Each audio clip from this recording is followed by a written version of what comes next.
인생의 홍해를 만나고 인생의 바로 같은 고난을 겪었을 때에 우리는 어떻게 믿음으로 반응하느냐, 두 가지의 반응이 있다고 그랬습니다. 하나는 하나님 앞에 원망하며 불평하며 나아가는 인생이 있는가 하면, 하나님의 은혜를 고백하며 하나님께서 지금까지 지켜주신 은혜를 되돌아보며 기도의 자리로, 찬송의 자리로 하나님을 더 끝까지 신뢰하는 믿음의 자리로 나가는 선택이 있다 그랬습니다. 그럼 우리는 믿음에서 어떤 선택을 해야 되느냐? 이것이 믿음이라 그랬습니다. 우리는 어떤 선택을 해야 되느냐? 원망의 삶을 살 것이냐? 아니면 하나님을 끝까지 신뢰하며 믿음의 길을 걸어갈 것이냐? 오늘 우리 삶에 중요한 선택의 길로 있을 때에 우리는 어떤 것을 선택하며 사느냐? 이것이 오늘 여러분의 믿음의 선택이라는 것을 기억할 수 있기를 바랍니다. 사도행전 16장에 보면 바울과 실라가 빌립보에 있는 점치는 귀신 들린 여자를 고쳐주는 사건이 기록되어 있습니다. 점치는 귀신이 들려서 사로잡혀 있는 한 여종을 예수 그리스도의 보혈의 능력으로 고쳐 주었습니다. 고쳐줬더니 나타난 일이 뭐였습니까? 많이 맞고, 죽을 만큼 맞고, 감옥에 갇혀서 차고에 차여서 이제 감옥에 갇히는 그런 어려운 인생의 고통, 인생의 환난, 인생의 홍해를 만난 그런 일들을 겪게 됩니다. 그런데 이런 상황 속에서 바울과 실라가 어떻게 반응하느냐가 중요하죠. 어떻게 반응을 했습니까? 성경을 보니까 한밤중에 바울과 실라가 기도하고 하나님을 찬송하며 죄수들이 듣더라. 원망할 수 있는 그 상황, 불평할 수밖에 없는 그 상황, 인생의 큰 고난과 환난을 만난 그 고통의 자리에서 사도 바울이 선택한 것은 뭐냐면 기도했다라는 거예요. 하나님을 찬송하고 하나님을 찬미하는 놀라운 은혜의 자리에 서기로 결단하고 그 길을 걸었다 하는 얘기를 하고 있습니다. 그랬을 때 바울과 실라가 하나님을 찬양하고 기도했을 때 어떤 역사가, 어떤 일이 일어나느냐, 그 다음에가 중요한 것입니다. 사도행전 16장 26절 우리 함께 다 같이 한번 읽어보십시다. 시작. 이에 갑자기 큰 지진이 나서 옥토가 움직이고 문이 곧 다 열리며 모든 사람의 매인 것이 다 벗어진지라. 기도와 찬송을 했더니 자신이 묶인 것들이 풀려졌습니다. 자신의 마음속에 있는 응어리졌던 것들이 풀려진과 동시에 자신의 육체에 묶여있는 결박들이 풀어지게 되고 자신의 갇혀있는 감옥 문이 열리는 놀라운 역사가 일어났다라는 거예요. 찬양을 했더니 그 인생의 고난의 자리에서, 인생의 환난의 자리에서 하나님을 붙들고 믿음을 붙들고 기도하며 찬송의 자리로 나갔더니 자신의 결박이 풀려지는 놀라운 역사가 일어나게 되었다 하는 것이고요. 더 놀라운 것은 자신만 풀린 것이 아니라 함께 있던 사람들의 모든 결박이 풀리며 함께 있었던 상황이 완전히 풀려지는 놀라운 기적이, 놀라운 역사가 일어나게 되더라는 것입니다.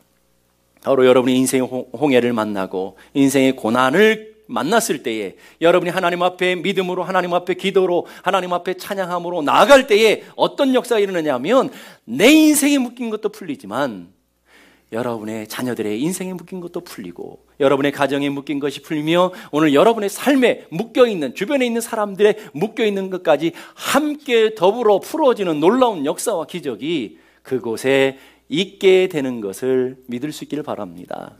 그런데 반대의 사건이 또 성경에 기록되어 있어요. 민수기 13장 14장에 보면 이스라엘 백성들이 광야에서 가나안을 정탐하고 돌아왔을 때에 일어난 사건을 보게 됩니다.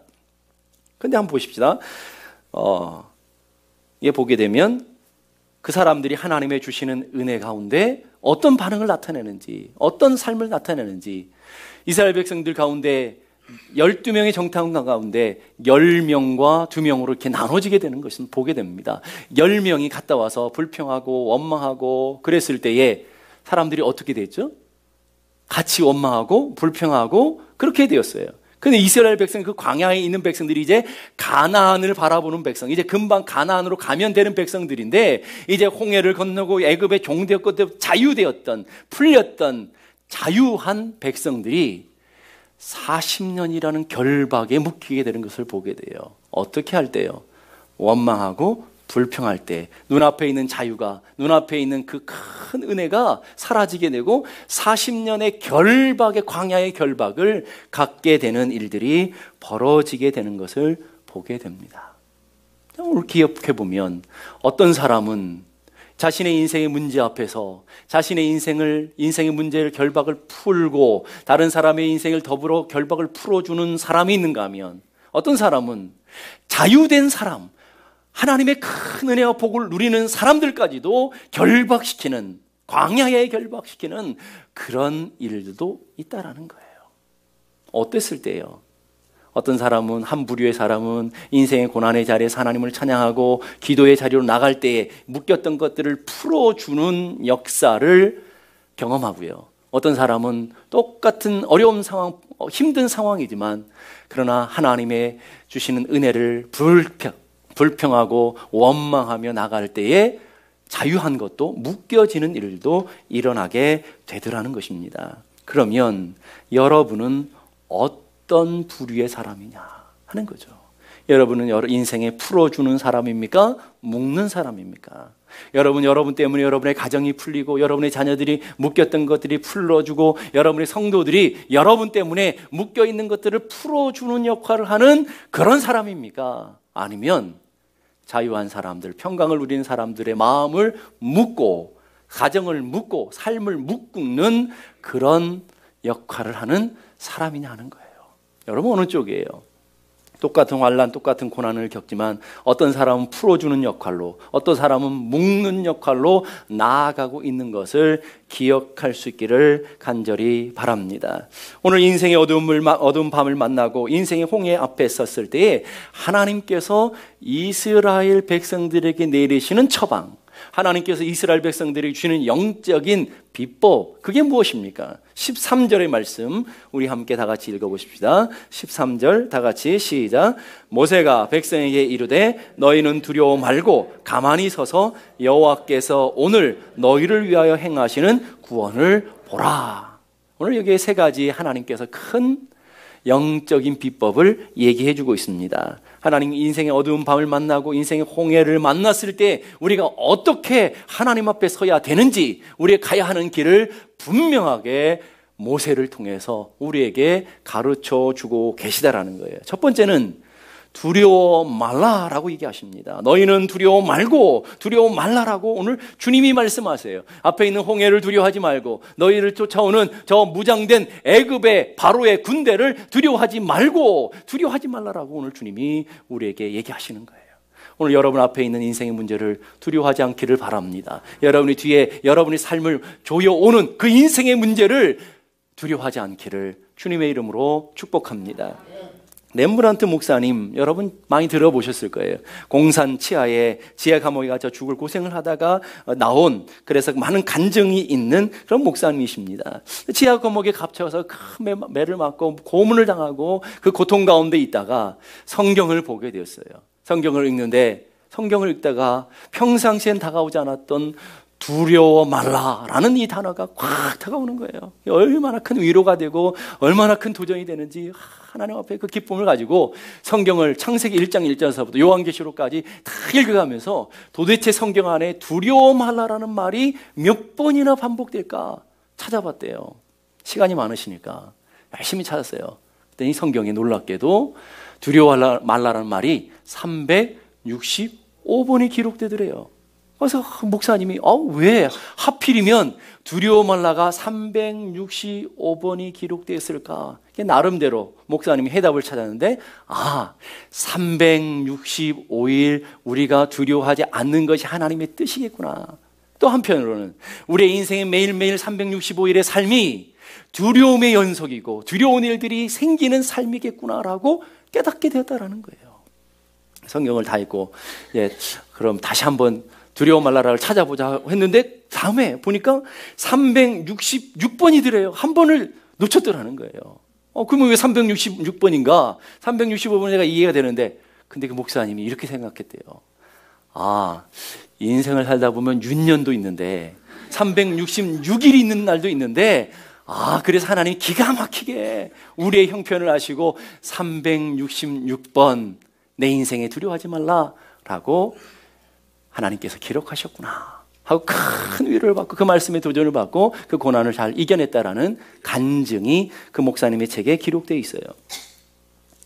디모데후서 1장 7절 보니까 하나님이 우리에게 주시는 것은 두려워하는 마음이 아니요 그랬어요.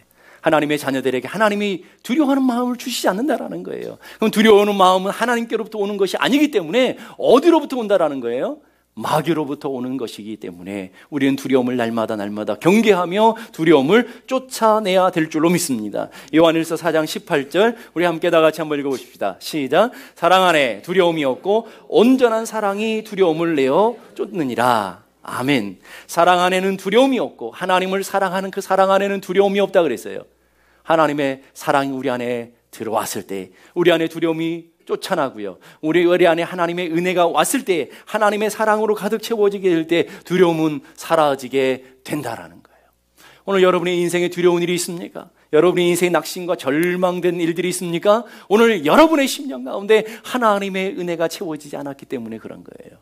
빛이 나타나면 어둠은 자연적으로 사라지듯이 하나님의 사랑이 여러분 안에 가득 차게 될 때 두려움은 사라지게 될 줄로 믿습니다. 하나님의 은혜가 여러분들의 심령에 차고 넘칠 때 두려움은 물러나는 놀라운 역사가 일어나게 될 줄로 믿습니다. 두려움과 개는 닮은 게 있어요. 개 아시죠? 큰 개들 무서워하시는 분들 많으실 텐데 개를 왜 무서워하십니까?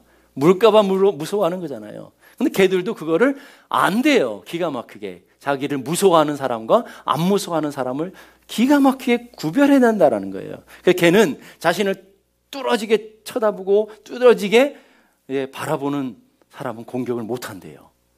개가 공격하는 사람은 등을 보여서 도망가는 사람을 공격한다는 거예요. 두려움도 마찬가지라는 거죠. 두려움이 오늘 여러분에게 임했을 때에 두려움을 바라보면서 하나님의 은혜를 향해서 앞을 향해 나가는 사람 두려움을 공격하지 못하더라는 거예요.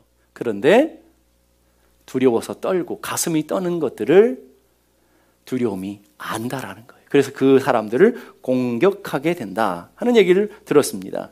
그래서 걔는 두려워하는 사람의 가슴의 심장박동수를 읽어낸대요. 심장박동수를 읽어내서 두려워하는 사람을 정확하게 알아낸다라는 거죠.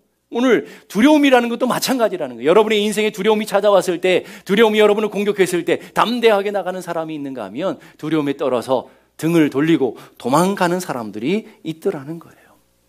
오늘 여러분의 삶에 두려움이 다가왔을 때 눈을 똑바로 뜨시고, 저한테 눈을 똑바로 뜨지 마시고 남편에게 눈을 똑바로 뜨지 말고 여러분들이 두려움 앞에 눈을 똑바로 떠서 바라보며 앞을 향해 나가는 믿음의 사람들이 되어야 될 줄로 믿습니다.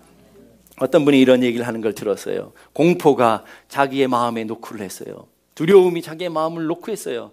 공포와 두려움이 자기의 마음을 놓고 했는데 믿음이 그 문을 열었더니 아무도 없더라.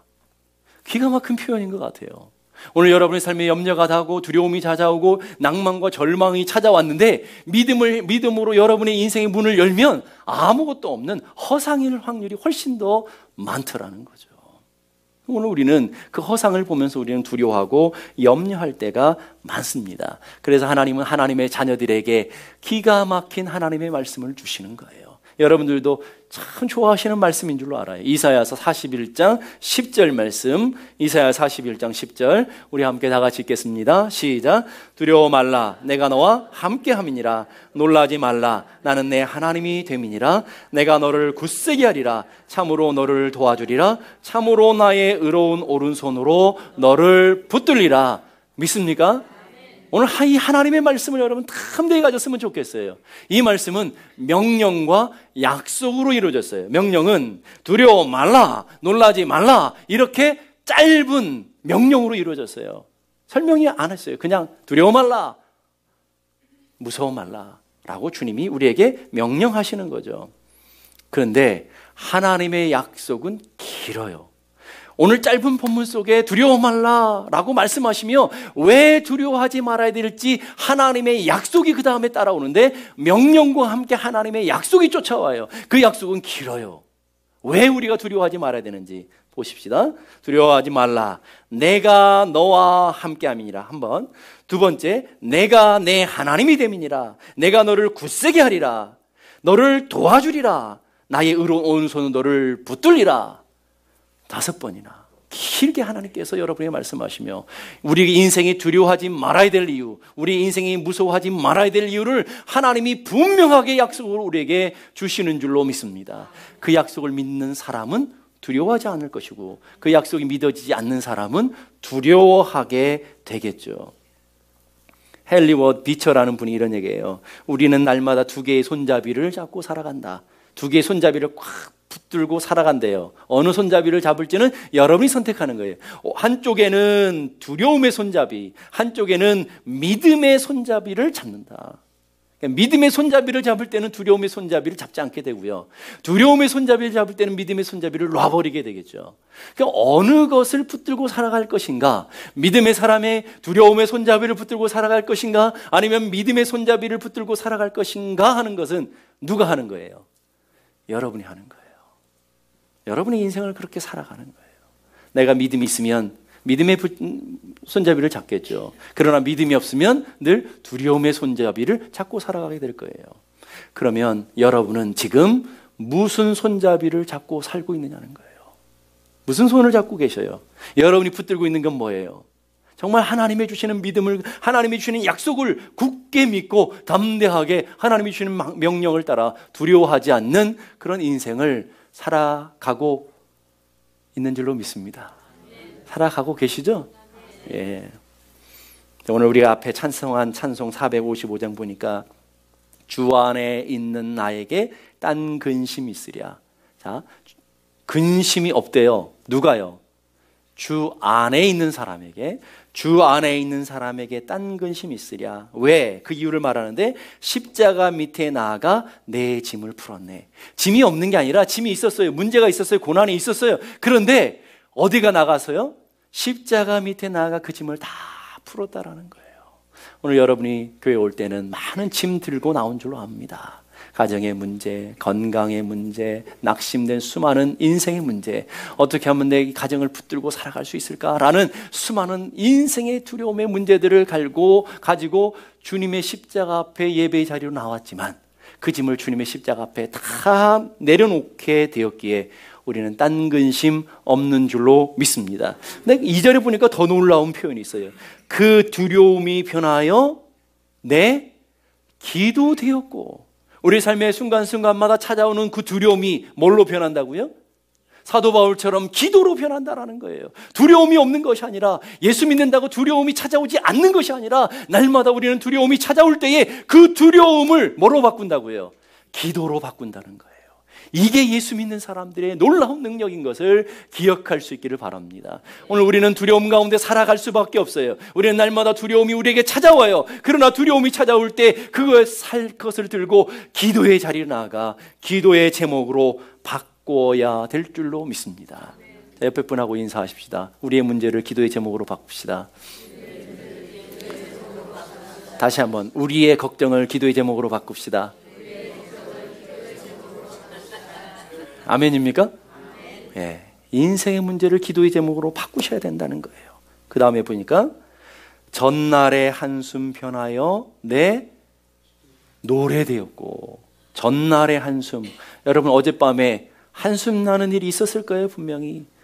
예, 남편 바라보면서 아이고, 그런 분들도 있을 것이고, 자녀 바라보면서 그러신 분들도 있을 것이고, 예, 곳간의 창고를 바라보면서 그러신 분들도 있을 거고, 자기의 믿음을 바라보면서 그러신 분들도 있었을 거라고요. 그래가지고 지치덕 한숨도 못 주무시고 오신 분이 한 분 계신 것 같아요. 예. 예. 근데 그 한숨이 변해서 뭐가 된다고요? 내 노래가 되고 내 찬양이 되어지고. 사도 바울이 그 감옥에서 얼마나 고통스러웠겠어요. 복음 증거하다가 그것도 자기 나름대로는 병든 귀신 들린 사람을 고쳐주니 얼마나 대단한 일입니까? 근데 그것 때문에 죽도록 매를 맞고 감옥에 갇혀서 그 고통 가운데 있는데 무슨 찬양이 나오겠냐고요. 근데 믿음이 있었으니까 그 한숨이 변해서 뭘로 만들었다고요? 찬송이 변해서 찬송이 되게 하고 그 찬송과 기도가 결박을 풀어주는 놀라운 역사가 일어나게 된 것을 믿을 수 있기를 바랍니다. 3절 보니까 내 주는 자비하셔서 늘 함께 계시고, 하나님이 우리의 삶에 얼마나 사랑과 은혜로 함께 하시는지 늘 함께 계시는데, 그 다음 보니까 내 궁핍함을 아시고 늘 채워주시네. 믿습니까? 여러분의 궁핍함을 아신대요. 여러분의 육신의 궁핍함만 아니라 여러분의 마음의 궁핍함도 아신대요. 마음에 여유 없는 것도 아신대요. 여러분의 마음에 두려움과 낭만 가운데 있는 것도 아신대요. 그래서 그 궁핍함을 어떻게 한다고요? 하나님의 은혜로 채워주신대요. 하나님의 주시는 큰 복으로 채워주신다는 거예요. 누가요? 주 안에 있는 사람에게. 4절, 내 주는 자비하셔서 늘 함께 계시고 내 궁핍함을 아시고 늘 채워주신 하나님이 내 주와 맺은 언약은 영불변하시니. 하나님과 여러분께 맺은 언약이 있을 거예요. 그 언약은 여러분은 변덕을 부릴지 모르지만 하나님은 영불변하시니, 변하지 않는다라는 거예요. 그 다음에 보니까 그 나라 가기까지는 늘 보호하시네. 하나님께서 여러분들을 늘 보호하시는 거예요. 그래서 우리의 믿음의 선지인들이 이 찬양을 좋아할 수밖에 없는 거예요. 그 고난의 자리에서, 그 아픔의 자리에서 이 찬양을 부르면서 힘을 얻고, 이 찬양을 부르면서 눈물을 흘리며 다시금 용기를 얻고, 이 찬양을 부르면서 그 고난을 이겨내고, 이 찬양을 부르면서 하나님 앞에 담대하게 나가는 거예요. 주님을 찬송하면서 할렐루야, 내 앞길 멀고 험해도 나 주님만 따라가리. 이 믿음의 길을 놓치지 않고 하나님이 주신 약속의 길만 쫓아가겠습니다. 여러분이 어머니가 그렇게 노래를 불렀고, 여러분의 아버지가 그렇게 노래를 불렀고, 여러분의 믿음의 조상들이 그렇게 노래를 부르며 여러분들에게 믿음의 바톤을 넘겨주었어요. 오늘 여러분 그 믿음의 바통을 받은 줄로 압니다. 이제 달려가야 되지 않겠어요? 그 믿음의 바통대로 여러분의 이 찬양을 부르면서 날마다 근심이 찾아올 때마다, 두려움이 찾아올 때마다, 여러분의 인생의 염려와 두려움들이 엄습할 때마다 이 찬양을 부르며 담대히 나가기는 하나님의 사람들이 되기를 주님의 이름으로 축복합니다. 두 번째는 가만히 서라 그랬어요. 가만히 서라. 왜 가만히, 13절 보니 가만히 서서 14절에도 너희는 가만히 있을지어다. 이게 우리가 예수 믿는 사람이 책임 회피예요? 무책임한 겁니까? 가만히 있는 게? 예수 믿는 사람들이 허황된 믿음입니까? 그러면 죽습니까? 아니에요, 여러분. 왜 하나님께서 왜 이렇게 가만히 있으랄까요? 너희 힘, 너희 능력으로는 도무지 불가능한 불가항력적인 문제이기 때문에 그렇다라는 거예요. 해결할 수 없는 거예요. 앞에 홍해를 어떻게 해결하겠어요? 뒤에 쫓아오는 그 애굽의 무장된 군대를 어떻게 해결하겠어요? 해결할 수 없다라는 거예요. 아무리 발버둥쳐 해결할 수 없는 인생의 문제 앞에서 하나님께서 그렇게 가둬놓으시고 뭐 하라는 거예요? 가만히 있으라는 거예요. 가만히 있으라는 말은 히브리어로 이 말은 있어요. 멈추다라는 거예요.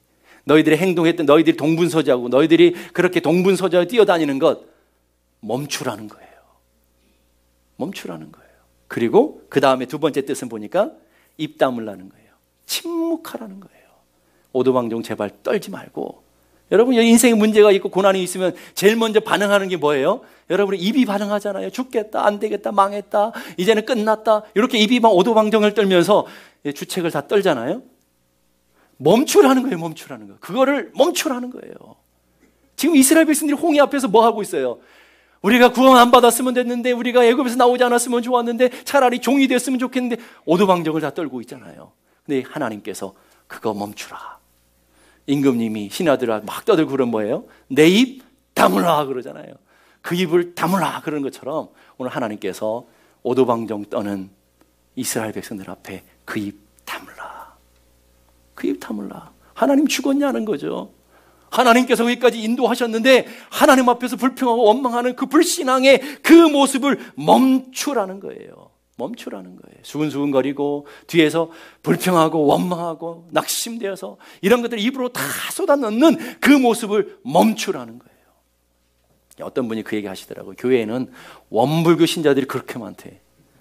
우리 교인들도 보니까 원불교 신자들이 있을지도 몰라요. 원불교가 뭔지 아시죠? 원망하고 불평하고 교만한 사람들, 이게 교회 안에 가득 있다라는 거예요. 원망해요, 불평해요, 교만해요.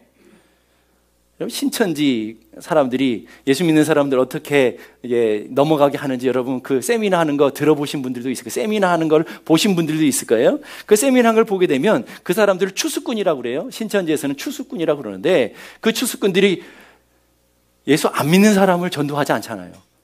타겟이 누구냐면 예수 믿는 사람들, 교회, 조금 신앙이 없는 사람들, 그런 사람들이 타겟이잖아요. 근데 그 사람들의 강의를 보니까 첫 번째는 그 사람들이 하는 방법을 산옮기기라고 그래요. 교회로 들어가서 교회 전체를 옮겨가는 것, 자기네 신천지로 가지고 가는 것. 그래서 교회들이 굉장히 많이 한국에서는 옮겨갔죠. 근데 첫 번째, 우연을 가장해서 전도를 당해라. 여기 그런 분 없으시죠? 우연을 가장해서 우리 교회 오신 분. 우연히 뭐 지나가다 저 교회 봤어요. 뭐 다른 사람들이 막 그 옆에 서성거리다가 뭐 이끌려 온 것처럼 우연을 가장해서 교회로 들어가는 거예요. 우연을 가장해서 오신 분 없기를 바랍니다. 우연을 가장해서 오는 거예요. 그리고 가서 신임을 받아라. 신임, 그 사람 열심히 봉사하고 열심히 기도하고 열심히 예배 참석해서 누가 봐도 야, 저분 믿음 좋은 분이네. 야, 저분 정말 신실하신 분이네. 신뢰를 얻으라는 거예요. 그래서 요즘은 열심히 하면 무섭대요. 혹시 신천지 아냐? 그래가지고 요즘 진짜 겁난대요. 교회에서 한국에. 세 번째는요, 그렇게 하면서 열심히 찾으라는 거예요. 누굴 찾느냐면 그 교회에 불평하는 사람, 원망하는 사람, 뒤에서 쑥덕거리는 사람이 누군지 찾으라는 거예요. 그 사람이 누구예요? 바비예요. 그 사람들이. 기가 막히잖아요. 마귀도 악한 사탄도 아는 거예요. 어떻게 해요? 원망하고 불평하는 사람을 통해서 교회가 깨트려질 수 있고, 원망하고 불평하는 사람을 통해서 얼마든지 사단의 역사가 일어날 수 있다는 걸 기가 막히게 아는 거예요. 그리고 그 사람을 전도해라. 그래서 다 끌려가는 거예요. 원망하고 불평하는 사람들이. 여러분은 어때요? 여러분 하나님을 믿으면서 원망이 더 앞서고 불평이 앞서고 있지는 않습니까? 하나님의 교회를 섬기면서 여러분들이 원망이 앞서고 불평이 앞서지 않아요? 여러분이 보이는 불편함들, 여러분들이 보이는 부족함들은 뭐하라고 보여주시는 줄 아세요? 여러분들이 그 자리를 메꾸라고 보여주시는 거예요. 이 교회는 어떠니? 이게 좀 부족하구나. 내가 이름 없이 걸어서 좀 섬겨야 되겠구나. 하나님이 주시는 영적인 비전인 거예요, 비전. 그 은혜를 바라보고, 이게 원망하고 불평해서 해결될 게 아니라는 것을 우리에게 가르쳐 보여주고 있는 거예요. 우리는 문제만 있으면 안절부절, 이 사람 만나라, 저 사람 만나고, 이 문제, 저 문제, 누가 해결해 줄 수 있는, 우리는 동분서주 바쁘잖아요. 우리나라 사람들이 제일 많이 쓰는 단어가 뭘까요? 빨리, 기가 막히게 아시네요. 빨리라는 단어를 제일 좋아하잖아요. 빨리 밥 먹어라, 빨리 가자, 빨리 예배 끝나주세요. 그러죠. 빨리라는 단어. 우리가 문제 있으면 마음이 얼마나 분주한지 몰라요. 기도해도 마음이 너무 급해요. 빨리 응답이 돼야 돼요. 예배를 드리면서 우리는 마음이 너무 급해요. 빨리 해결이 돼야 돼요. 근데 여러분이 힘으로 아무리 동분서주하며 쫓아다녀도 여러분의 힘으로 해결될 수 있는 문제가 있는가 하면, 여러분의 힘으로, 여러분의 노력으로, 여러분의 지식으로, 여러분의 경험으로, 여러분이 가진 자원으로 도무지 해결되지 않는 불가항력적인 문제들이 있어요. 하나님께서 그 앞에 멈추라는 거예요. 하나님께서 하실 일이 있다는 거죠. 홍해 앞에서 이스라엘 백성들이 할 수 있는 일이 뭘까요? 배를 만들면 어떨까요?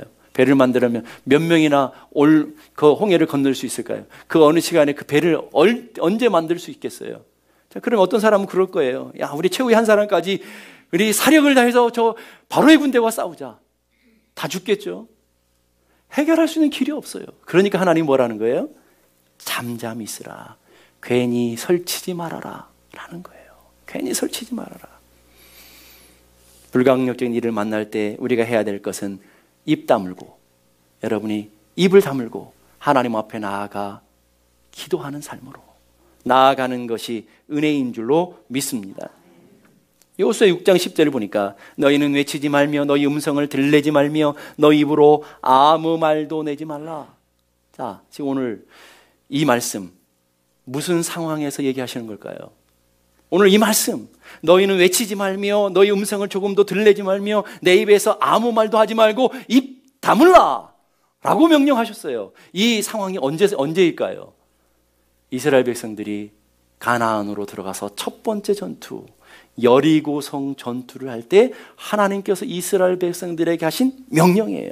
자, 하나님께서 가나안 땅에 전투를 할 때 하나님의 방법이 뭐였어요? 무장해서 가서 싸우는 거였어요? 아니요. 그 강한 여리고성을 그냥 도는 거예요. 하루에 한 바퀴씩. 자, 오늘 여러분들이 가나안 땅에 들어간다고 생각해 보세요. 여러분들이 군사예요. 그리고 여러분들 하나님께서 군대 장관이신 하나님께서 여러분이 명령하시는 거예요. 칼, 총 다 놔두고 맨몸으로 이제 여리고를 한 바퀴씩 돌라고. 그러면 여러분이 입이 오리 주둥이처럼 이렇게 쭉 나와가지고 하는 게 뭐예요? 이렇게 해서 어떻게 여리고성이 무너지나, 하나님이 미친 거 아니냐, 뭐 이런 거 아니냐, 이렇게 원망, 불평이 얼마나 많이 쏟아지겠어요. 그러니까 안 되는 거예요, 여러분. 그러니까 하나님께서 여호수아를 통해서 여리고성 전투를 하는 이스라엘 백성들에게 하나님이 하신 명령이 뭐예요? 그 입 다물라. 그 입 다물라는 거예요. 하나님이 하시겠다는데 우리는 입으로 다 쏟아부었죠. 우리는 입으로 다 쏟아부어요. 왜 가만히 있으라 할까요? 하나님께서 왜 가만히 있으라고 할까요? 그러면 우리는 신앙생활 하면서 그냥 가만히 있으면 돼요? 그런 말이 아니에요, 여러분. 그렇게 오해하시면 안 돼요. 하나님이 우리가 하시게 할 일은 우리를 시키죠. 근데 이건 불가항력적인 인생의 문제 앞에서 하나님이 가만히 있으라고 하는 거예요. 여기서 무엇인가를 보여주시고자 하나님의 레슨이 있는 거 아니겠어요? 그 레슨이 뭐예요? 왜 그러실까요? 14절 보십시다. 14절. 여호와께서 너희를 위하여 싸우시리니. 여호와께서 너희를 위해서 싸우실 것이다. 그래서 홍해를 가르시고 애굽의 그 무장된 군대를 없애시면서 하나님 보여주시는 게 뭐예요? 내가 진짜 하나님이라는 걸, 내가 너희들이 믿는 하나님이 진짜라는 것을 보여주겠다. 그래서 그 하나님이 주신 놀라운 역사를 경험하기 위해서 하나님께서 가만히 있으라 라고 명령하고 계시더라는 거죠. 여러분은 여러분이 하나님이 살아계신 것을 믿습니까? 진짜 믿습니까? 그럼 여러분이 그 하나님의 사랑을 받는 하나님의 자녀인 것을 믿습니까? 그러면 하나님께서 멈춰라. 그러면 어떻게 해야 되겠어요? 멈춰야죠. 근데 왜 이렇게 바쁘세요? 내가 해결하려고. 하나님 멈추라고 하시면 멈춰야 돼요. 그래서 믿음은 신뢰하는 것이고, 믿음은 맡기는 거지만, 믿음은 또한 기다리는 거예요.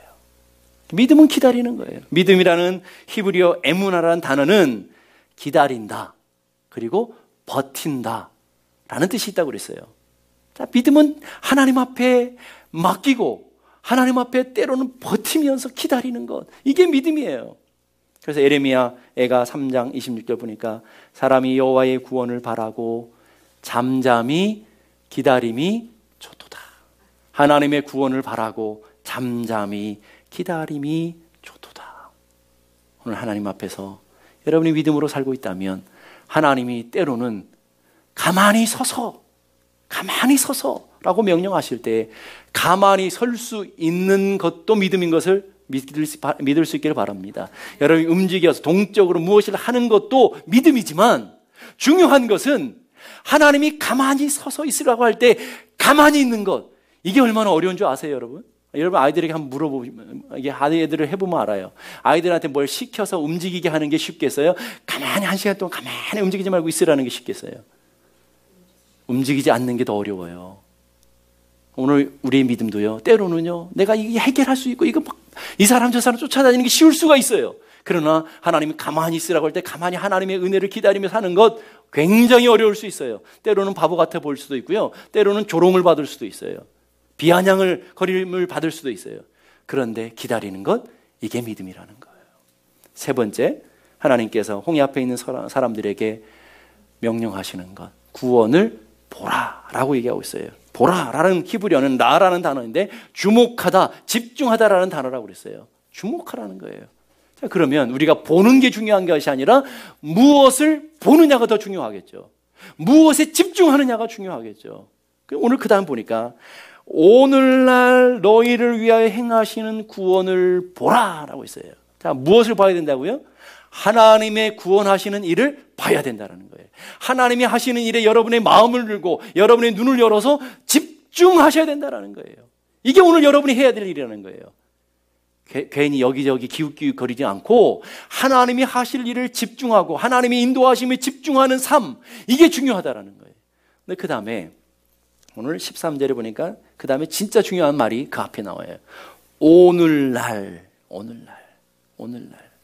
오늘 이스라엘 백성들이 아브라함을 도와주시고 야곱을 도와주시고 요셉과 함께 하시고 은혜를 베풀어 주신 걸 지금 이 홍해 앞에 있는 사람들이 알아요, 몰라요?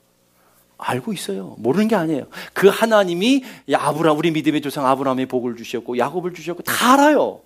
그리고 지금 이 홍해 앞에 있는 이스라엘 백성들이 10가지 재앙을 통해서 자신들을 구원하시고 하나님께서 기적같이 유월절의 은혜를 통해서 구원하셔서 여기까지 온 거를 알아요, 몰라요? 경험해서 알아요. 다 알아요. 그런데 그 사건은 과거의 사건이었어요. 과거의 사건. 근데 오늘 우리 주님께서 보시고 원하시는 사건은 오늘 너희들과 함께 하시고 오늘 너희들의 삶에 역사하시는 그 하나님을 보라는 거예요.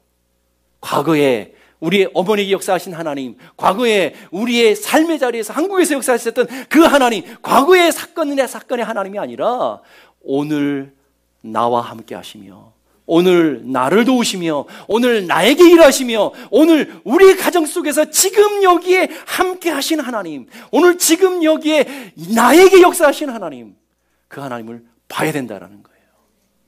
한번 따라해 봅시다. 지금 여기에 나에게. 아멘이에요? 과거에 하나님의 은혜를 꿀거먹는 분들이 얼마나 많은지 몰라요. 과거에 20년 전에 이런 은혜가 있었고요. 과거에 이런 은혜가 있었고 이런 일이 있었는데 다 과거의 사건이에요. 오늘 하나님의 은혜를 경험한 사건, 오늘 하나님과 동행했던 사건들이 없어요. 지난 한 주를 살아오면서 여러분이 하나님의 은혜 고백하는 간증이 있습니까? 지난 한 주를 살아오면서 하나님께서 도우셨던 지금의 하나님, 현재의 하나님, 오늘과 연결되어 있는 그 하나님을 여러분은 고백하며 사십니까? 아니면 10년 전, 20년 전 사고를 울거먹듯이 울거먹고 이제는 뼈에 구멍이 뻥뻥뻥 뚫려요. 더 울거먹을 것도 없는데 맨날 그것만 울거먹고 살아가는 그런 믿음의 사람들이냐는 거예요. 여러분 어느 쪽이에요? 지금 여기에 나와 함께 하신 하나님. 과거에 어느 교회를 다녔든 상관없어요. 과거에 어떤 목사님 밑에서 배웠든 상관없어요. 그것이 아니라 오늘 지금 여기에 우리 교회와 함께 하신 하나님, 오늘 지금 여기에 나와 함께 하신 하나님의 놀라운 역사, 그 은혜를 나는 갖고 있느냐는 거예요.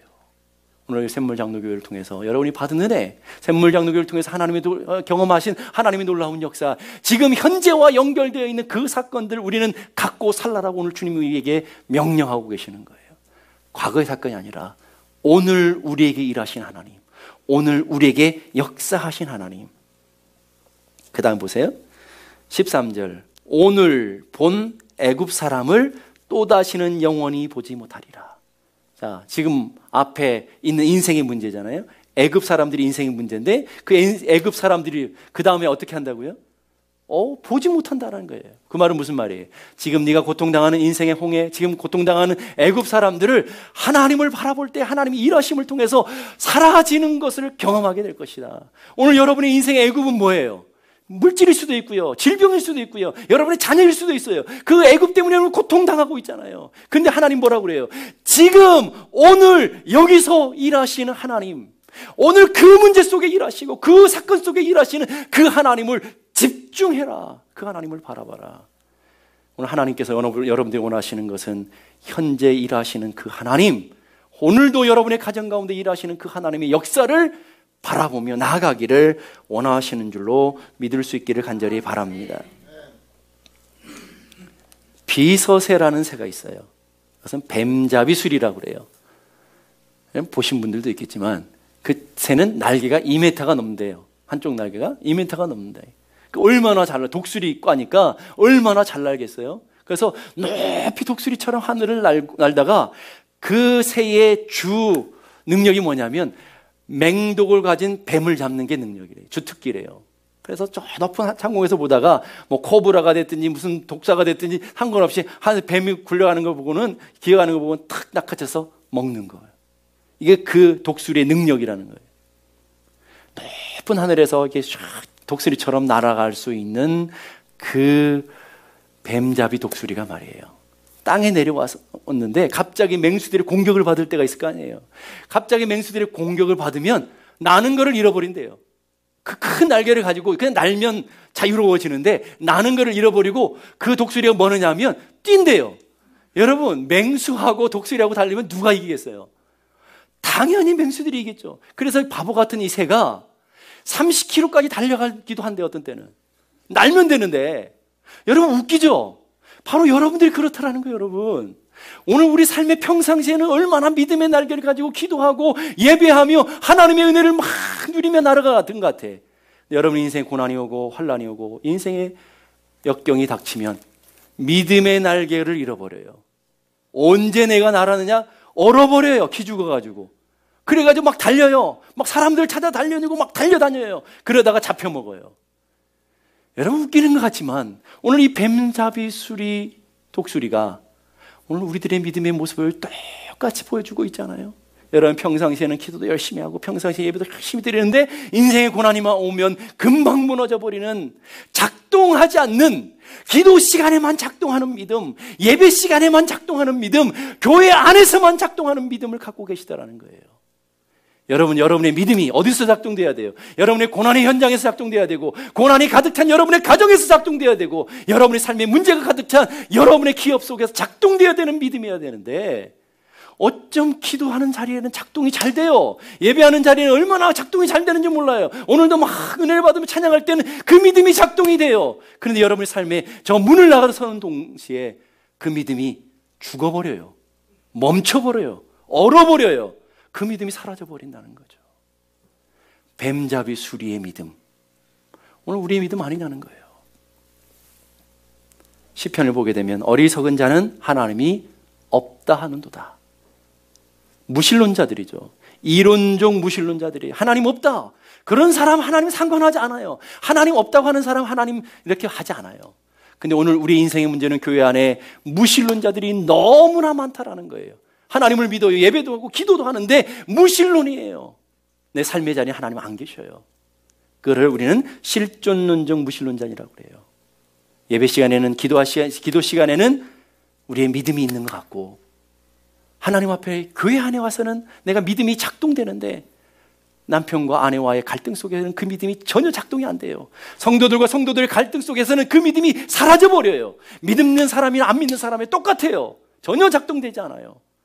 오늘 여러분의 인생에 닥친 홍해 앞에서는 그 믿음이 얼어버려요. 무신론자처럼 산다는 거예요. 오늘 여러분 어느 쪽이에요, 여러분? 정말 여러분들은 뱀잡이 수리의 모습을 보면서 우리는 웃었잖아요. 다 웃었어요. 근데 오늘 하나님이 우리를 보시면 혹시 뱀잡이 수리 같은 믿음을 갖고 있지는 않은지 돌아봐야 된다는 거예요. 오늘 이스라엘 백성들 보세요. 그 지금까지 홍해까지 올 때는 얼마나 기가 막히게 믿음을 가지고 나왔어요. 근데 막상 홍해 앞에 서니까, 바로의 군대 앞에 서니까 그 믿음이 딱 얼어버려서 나타나는 반응이 원망하고 불평하고 투덜대고 있어요. 그런데 그 어려운 상황, 사도 바울은 그 고난의 상황 속에서도 믿음이 작동돼서, 그 감옥 안에서도 믿음이 작동돼서 하나님을 찬양하고 기도하며 믿음으로 담대하게 나가고 묶여있는 것들을 풀어주는 놀라운 역사들을 일으키고 있어요. 여러분은 어느 쪽이냐는 거예요. 여러분의 믿음은 어느 쪽이냐는 거예요. 저는 바라기는 고난 앞에서도, 인생의 문제 앞에서도 하나님의 약속을 바라보면서 오늘 주신 하나님의 약속의 말씀을 붙들고 담대하게 여러분의 가정 속에서 작동되는 믿음을 가지고, 여러분의 기업 속에서 작동되는 믿음을 가지고, 여러분의 삶의 불편한 관계 속에서 작동되는 믿음을 가지고 담대하게 나가는 참 하나님의 사람들이 되어지기를 주님의 이름으로 축복합니다.